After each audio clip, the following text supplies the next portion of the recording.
Herkese merhabalar. Bugünkü felsefi yolculuğumuzda Peter Singer'ın oldukça kışkırtıcı eseri Kurtarabileceğin Hayatın derinliklerine dalıyoruz. Bu ve bunun gibi daha nice felsefi keşif için Kitap Felsefesi kanalımıza abone olmayı sakın unutmayın. Hazırsanız hemen başlayalım. Singer bizi doğrudan sarsıcı bir düşünce deneyine davet ediyor. Şöyle bir an gözünüzde canlandırın lütfen. Her zamanki gibi işe gidiyorsunuz ve yolunuzun üstünde küçük, sakin bir gölet var. Etraf sessiz, kimsecikler yok. Ama bir anda dikkatinizi bir şey çekiyor. Suyun içinde küçücük bir çocuk. Çırpınıyor, ayakta durmaya çalışıyor ama başaramıyor. Ve en önemlisi yardım edebilecek sizden başka kimse yok. Durum çok net değil mi? Eğer o an bir şey yapmazsanız, o suya girmezseniz, çocuğun sonu ne yazık ki boğulmak olacak. Yani o anki kararınız bir hayatı kurtarmak ya da kaybetmek anlamına geliyor. Peki bu hayatı kurtarmanın bedeli ne? İşte asıl mesele burada. Yapacağınız fedakarlıklar şunlar. Belki yeni aldığınız ayakkabılarınız mahvolacak, belki o güzelim takım elbiseniz ıslanıp çamura bulanacak ve evet, işe de biraz geç kalacaksınız. Peki ya karşılığında ne var? Bir çocuğun hayatı. Yani ne yapardınız? Sanırım hepimiz için cevap çok ama çok açık değil mi? Bir çocuğun hayatının yanında ayakkabının, kıyafetin, hatta işe geç kalmanın ne önemi olabilir ki? İçgüdülerimiz, ahlaki pusulamız bize hiç düşünmeden atla ve kurtar o çocuğu der. Tamam, bu kısım kolaydı. Şimdi Singer'ın yaptığı da tam olarak bu sezgiyi onu alıp gerçek dünyaya, bizim dünyamıza uygulamak.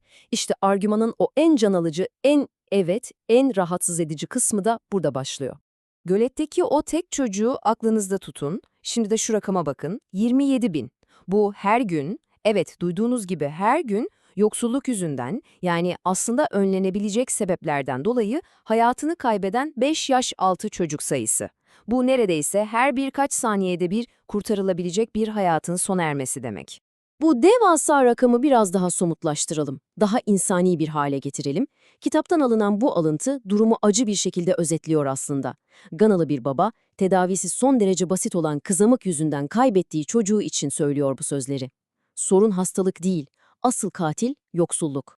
İşte Singer'ın tam da burada bize sorduğu o yakıcı soru geliyor. Düşünün, zorunlu olmayan ihtiyaçlarımıza, mesela o yeni telefona, dışarıda yediğimiz bir yemeğe ya da markalı bir kahveye harcadığımız para aslında bir çocuğun hayatını kurtarabilecek bir kaynakken, bu parayı lükse harcamayı seçmek, göletin başındaki çocuğa sırtımızı dönüp yürüyüp gitmekten ahlaken farklı mı gerçekten?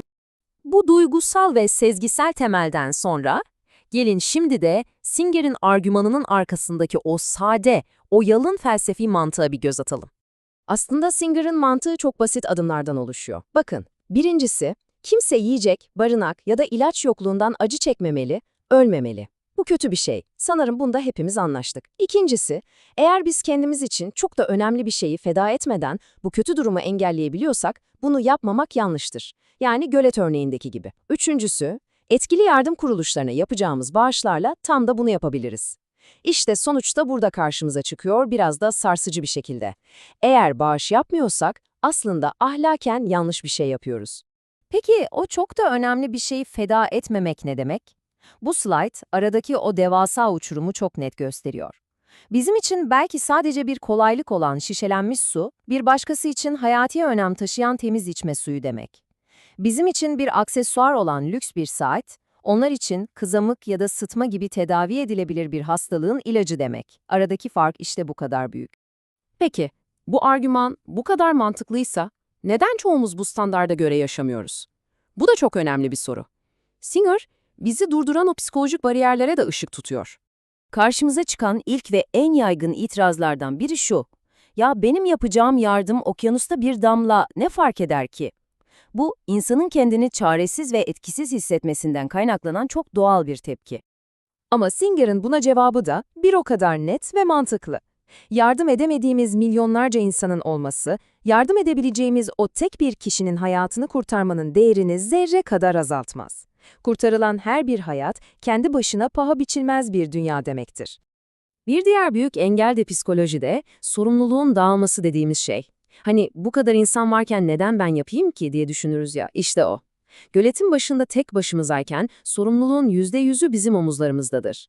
Ama küresel yoksulluk gibi devasa bir sorunda o sorumluluk milyarlarca insana bölünür ve kendi payımıza düşeni hissetmekte zorlanırız. Peki tamam, tüm bu zorluklar var. O zaman Singer bize ne öneriyor? Sadece sorunu tespit edip bırakmıyor. Argümanını gayet gerçekçi ve uygulanabilir bir çağrıyla sonlandırıyor. Şunu anlamak çok önemli. Singer'ın amacı kimseyi suçlu hissettirmek değil veya hepimizin fakirleşmesini istemek de değil. Amaç, daha makul bir ahlaki standart belirlemek ve hep birlikte kolektif olarak devasa bir fark yaratabileceğimizi göstermek. Hatta bize somut bir başlangıç noktası da sunuyor. Diyor ki, eğer finansal durumunuz rahatsa yıllık gelirinizin sadece %5'ini etkili yardım kuruluşlarına bağışlayarak başlayabilirsiniz. Bu bile bir verme kültürü yaratmak ve kelimenin tam anlamıyla milyonlarca hayatı değiştirmek için atılmış dev bir adım olurdu. Son tahlilde aktivist Henry Spira'nın bu sözleri her şeyi özetliyor aslında. Mesele sadece birilerine para göndermek değil. Mesele, geriye dönüp baktığımızda evet, bu dünyayı başkaları için daha iyi bir yapmak adına elimden geleni yaptım diyebilmek. Hayatımıza böyle bir anlam katmak. Ve bu felsefi yolculuğumuzu hepimizi düşünmeye iten o can alıcı soruyla noktalayalım. Bir hayatı kurtarmanın bu kadar kolay olduğu bir dünyada gerçekten etik bir hayat yaşamak ne anlama geliyor? Göletin yanından geçerken ne yapacağımızı biliyoruz. Peki ya her gün farkında olmadan yanından geçip gittiğimiz o görünmez göletler? İşte asıl cevap her birimizin kendi içinde.